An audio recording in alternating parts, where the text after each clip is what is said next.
जी, जल्दी से उठ जाओ और मछलियाँ पकड़ने जाओ, नहीं तो आज भी हमें भूखा सोना पड़ेगा। हाँ हाँ भाग्यवान, उठता हूँ। फिर वह वहां से चला जाता है। हे भगवान, क्या आज भी मुझे खाली हाथ ही जाना होगा? अरे वाह वाह, लगता है कि आज मेरे जाल में बहुत बड़ी मछली फंस गई है। अरे बाप रे बाप, इतना बड़ा केकड़ा! मैं तो आज तक इतना बड़ा केकड़ा नहीं देखा। और उसे लेकर अपने घर चला जाता है। भाग्यवान, ओ भाग्यवान, तुम कहाँ हो? देखो आज मुझे क्या मिला है। हाँ हाँ, आती हूँ जी। अरे बाप रे बाप, इतना बड़ा केकड़ा! तुम बाजार में इसे बेच आओ और कुछ राशन ले आना, बच्चे बहुत भूखे हैं। लेकिन भाग्यवान, बाजार में इसे कौन खरीदेगा? मैं ऐसा करता हूँ, इसे राजा के पास ले जाता हूँ, वो इसे जरूर खरीद लेंगे। ठीक है जी। फिर वह महल चला जाता है।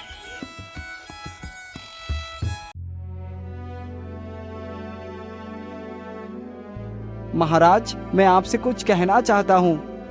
बोलिए श्याम। महाराज, आप इस केकड़े को खरीद लीजिए और मुझे थोड़े से पैसे दे दीजिए। मेरे बच्चे 2 दिन से खाना नहीं खाया है। नहीं नहीं, मैं इस केकड़े का क्या करूँगा। तभी वहां पर राजा की बेटी आ जाती है। अरे वाह, कितना अच्छा केकड़ा है। पिताजी, इसे आप मेरे लिए खरीद लीजिए। मैं इसको अपने मछली वाले तालाब में रख लूंगी। अच्छा अच्छा, ठीक है। श्याम, तुम इस केकड़े को तालाब में छोड़कर आ जाओ। फिर राजकुमारी उसे अपने साथ लेकर तालाब के पास पहुंच जाती है। उस केकड़े को तालाब में छोड़कर श्याम वापस चला जाता है। राजकुमारी सारा दिन उस तालाब पर बैठी रहती और उस केकड़े को देखती रहती।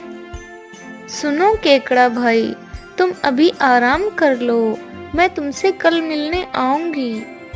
राजकुमारी वहां से चली जाती है।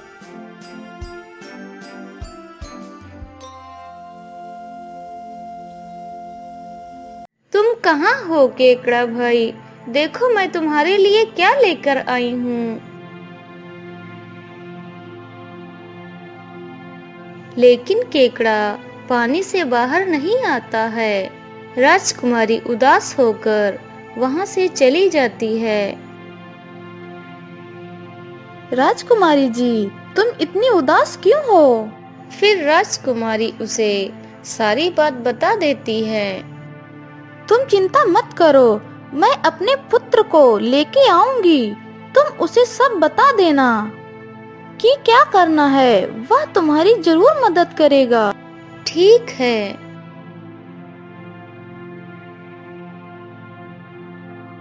सुनो मोहन, तुम तालाब के अंदर जाकर देखो। फिर मोहन तालाब के अंदर चला जाता है। अरे वाह, ये तो कितना सुंदर महल है। मोहन उस महल के अंदर चला जाता है। अरे, यहाँ तो कोई भी दिखाई नहीं दे रहा है। थोड़ी देर बाद वहाँ पर एक परी केकड़े के ऊपर बैठी आ रही थी। मोहन परी को देखकर छिप जाता है। फिर परी ने अपने जादू से उस केकड़े को एक राजकुमार में बदल दिया। थोड़ी देर बाद फिर से परी ने अपने जादू से राजकुमार को केकड़ा बना दिया। यह सब कुछ मोहन देख रहा था। वह तालाब से निकलकर राजकुमारी को सारी बात बता देता है।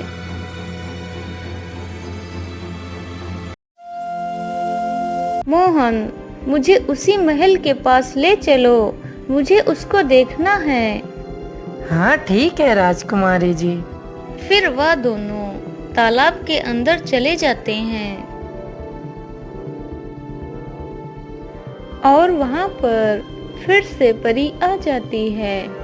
फिर परी अपने जादू से उस केकड़े को राजकुमार में बदल देती है। जब वह दोनों खाना खाने चले जाते हैं तो राजकुमारी उस केकड़े के खोखले तने में छिपकर बैठ जाती है। परी ने अपने जादू से फिर से राजकुमार को केकड़ा बना दिया। ये तुमने क्या किया? अगर कहीं परी ने देख लिया तो वो हम दोनों को मार देगी। लेकिन तुम इस परी के पास कैसे आए? राजकुमारी जी, मैं प्रतापगढ़ का राजकुमार हूँ। मैं अपने मित्र के साथ शिकार पर गया था। चलो मित्र, उधर चलकर देखते हैं। हाँ हाँ चलो मित्र। वह घूमते घूमते एक गांव में पहुंच जाते हैं। उसी गांव में परी आती थी। अरे, ये कितना सुंदर राजकुमार है। तुम कौन हो? मैं प्रतापगढ़ का राजकुमार हूँ। ठीक है, मैं तुमसे विवाह करना चाहती हूँ। नहीं नहीं, मैं तुमसे विवाह नहीं कर सकता। अरे दुष्ट, तूने मुझे ठुकराया है। मैं तुझे किसी का भी नहीं होने दूंगी। परी अपने जादू से उसे केकड़ा बना देती है।